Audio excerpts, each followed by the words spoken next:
le début de négociations qui s'annonce mouvementé.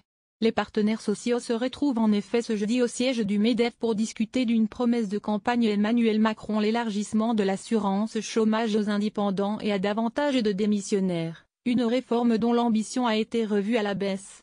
À lire aussi assurance chômage, le gouvernement souhaiterait durcir le contrôle des chômeurs. Les syndicats et le patronat ont ainsi un mois pour ficeler un accord sur la base de la feuille de route délivrée par le gouvernement mi-décembre, avec comme horizon un projet de loi au printemps qui comprendra aussi les réformes de la formation professionnelle et de l'apprentissage. Une rencontre qui se répétera tous les jeudis se retrouveront chaque jeudi jusqu'au 16 février pour plancher sur une réforme présentée comme l'une des contreparties aux ordonnances travail.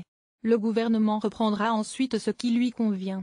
Le numéro 1 de la CDFT, Laurent Berger, se montre optimiste et croit possible un accord. On va voir, a tempéré le patron de Faux, Jean-Claude Mailly, mercredi soir. À lire aussi assurance chômage universel, les 5 questions clés de la négociation. Le partenaires sociaux, qui ont négocié de nouvelles règles pour l'assurance chômage pas plus tard qu'au printemps dernier, ont de nombreux sujets au menu. Mais depuis la rentrée de septembre, les ambitions initiales de cette réforme ont été revues à la baisse. Les négociations sur le régime des indépendants s'annoncent difficiles ainsi, pour l'indemnisation des démissionnaires, qui existe déjà dans certains cas précis 70 000 bénéficiaires par an, il faudra avoir un projet professionnel et ce ne sera possible que tous les 5 ou 7 ans. Par ailleurs, l'allocation serait versée sur une période plus courte et plafonnée. Le patronat et certains syndicats craignent des effets d'aubaine et tous ont les yeux rivés sur l'équilibre du régime, endetté à hauteur de 30 milliards d'euros. À lire aussi assurance chômage, qui sont les gagnants et les perdants des nouvelles règles. S'agissant de l'ouverture aux indépendants, la question s'avère également complexe.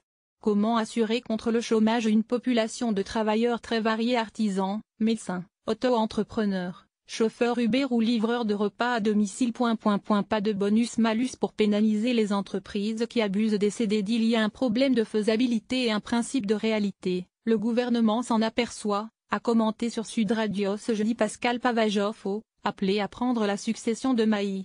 Autre sujet délicat, comment lutter contre la précarité et la prolifération des contrats courts, une tendance qui coûte cher à l'assurance chômage.